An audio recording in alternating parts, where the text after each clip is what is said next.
咱今日關心講，在咧高雄民生病院天狗日集體燒話疫情，衛生局在咧昨暗時有公布講，又閣增加一例咯。這個也是患者58歲查甫人，伊甲指標個案住共樓的病房。衛生局表示講目前擴大採檢驗出來，目前採檢的人數有1137人，累積的確診病例有6例，目前有加強在咧消毒，目前這疫情是無斷開的狀況。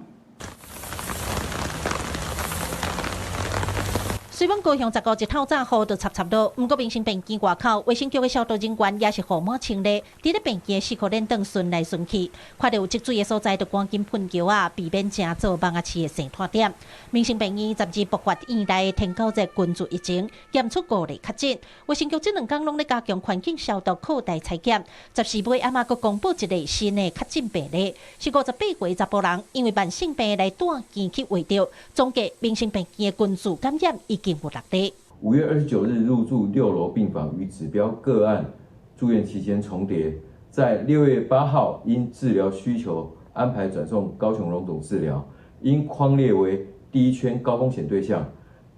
擴採而確診。94早起，民生病院天狗日疫情已經擴大採檢1137人，攏總驗出6例確診。衛生局強調，目前疫情攏控制佇咧傳染鏈內底，無拖去社區的狀況。這幾天調針對病院附近的社區環境進行消毒摒掃。不過，這是國內上計9年再次爆發天狗日的院內群聚。疾管署也特別成立機動防疫隊來高雄協助防治工作。疾管署表示，這個是第2型的病毒，已經有做基因定序來釐清感染源，拜日報告會出來。目前上要緊的也是緊急的化學防治。當然，感染源也很重要，不過怎麼樣讓滋生源能夠